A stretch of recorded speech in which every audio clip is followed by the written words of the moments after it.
السلام علیکم فرینڈز، آپ دیکھ رہے ہیں ہسٹری ٹی وی 44۔ آج کا ہمارا امپورٹنٹ موضوع ہے کمپیوٹر کو اردو میں کیا کہا جاتا ہے اور اس کے بارے میں معلومات۔ اگر ابھی تک آپ نے ہمارا چینل سبسکرائب نہیں کیا تو مہربانی فرما کر سبسکرائب کر لیں اور بیل کے آئیکن کو لازمی دبائیں تاکہ انفارمیٹیو ویڈیوز آپ تک پہنچتی رہیں۔ تو سٹارٹ کرتے ہیں، کمپیوٹر کو اردو میں کیا کہتے ہیں؟ کمپیوٹر کو اردو میں حساب کار کہتے ہیں۔ یہ ایسی مشین ہے جو حساب لگائے، شمار کرے، تخمینہ کرے، گنتی کرے۔ عام بول چال اور تحریر میں اسے کمپیوٹر ہی لکھا اور بولا جاتا ہے۔ اسے عربی میں کمپیوٹر اور حاسوب، فارسی میں کمپیوٹر اور ریانہ، فرانسیسی میں آرڈینیچر، انگریزی میں کمپیوٹر کہتے ہیں۔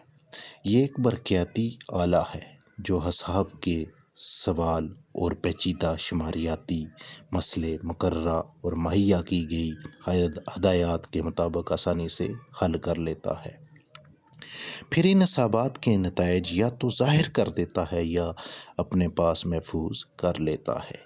آج کی زندگی میں کمپیوٹر کی حیثیت عمومی مقاصد میں استعمال ہونے والے ایک ایسے پرزہ یا ٹول کی ہے جو بنیادی طور پر ایک خرد عملیہ یعنی مائکرو پروسیسر پر انحصار کرتا ہے۔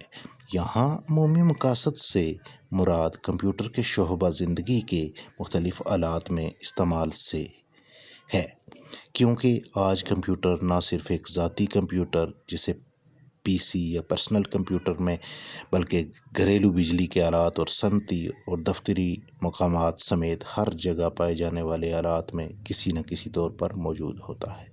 اس کے اندرونی حصوں میں ڈسپلے، تختہ یعنی مدر بورڈ، سی پی یو یعنی مائکرو پروسیسر، پرائمری اسٹوریج کے لیے جسے ہم ریم کہتے ہیں، تو تاکے یعنی ایکسپینشن کارڈز، قوت رسانہ یعنی پاور سپلائی، آپٹیکل ڈسک یعنی سیکنڈری اسٹوریج، ہارڈ ڈسک، کی بورڈ، ماؤس اور تعریف۔